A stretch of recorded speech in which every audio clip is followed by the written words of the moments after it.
Hello, homeschool friends. Welcome to the end of my day.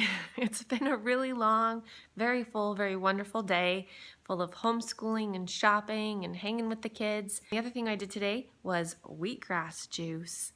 Today was my first day of harvesting my homegrown wheatgrass and juicing it without a juicer. I know wheatgrass is not a new thing. I've been doing some research on it and did not realize that wheatgrass juice is kind of like the fountain of youth. Like, it can even stop your hair from going gray. So I need some of that. It can cure a sore throat. It can pull toxins from your toothache. It can be a body deodorant. It can heal wounds. It's got every mineral in it known to man. It's antiseptic. I don't know. It can do pretty much anything. Like, it could probably do your dishes for you. Anyway, so I was excited to harvest my wheatgrass this morning and then curious to try it on my kids and see what they would think.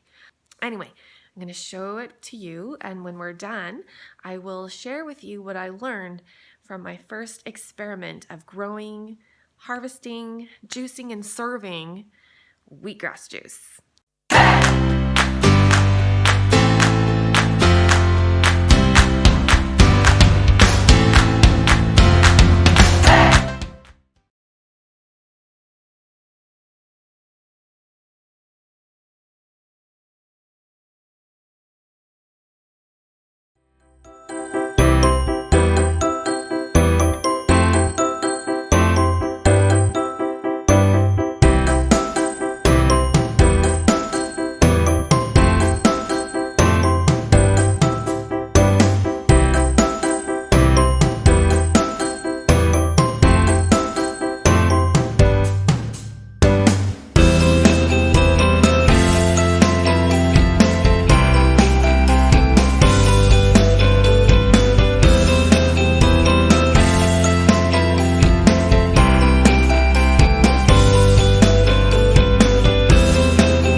trays and not buckets to grow it in.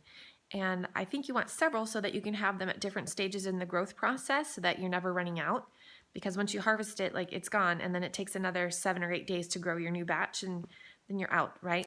Yeah, shorter sides on the tray so that your wheatgrass can get more sun. I think that was why my wheatgrass didn't get as tall as some that I've seen. Also, I probably need to invest, if I'm going to do this a lot, I need to invest in some kind of like plant mister thing. Like you pump it like this and it sprays a mist of water. My kids would love that. I'm sure they'd have a ton of fun watering the wheatgrass with it. But I think what happened was I waited a few days too long to harvest the wheatgrass, and the bottom of it actually, when I touched it, felt a little bit slimy, which is kind of nasty. And then my son pointed out, like right before we harvested it, that it was starting to get maybe a little bit of mold on the bottom, like the root system was getting a little bit gross. So I probably could have harvested it a few days earlier than I did, but I was waiting for it to get taller. So I think shorter sides, more sun, less water will give me a better result. Yeah, I would do it again. Anyway, I'm gonna have to figure out how to get my preschooler a little more interested in at least trying this stuff. I'm not sure how I could sneak it in or dress it up. Maybe putting it in the smoothie would work for her. Maybe adding a little bit of sweetener to it would make it go down a little easier. Anyway, that's what I learned. I hope some of this was useful to you. If you liked this video, go ahead and subscribe, comment, share. I'd love to hear from you about your experience trying wheatgrass and whatever health benefits you've seen. I'm going to keep at this. I'm going to keep growing it and see if I notice any changes in my own health. So thanks for watching, and I will see you next time. In the meantime, just keep learning.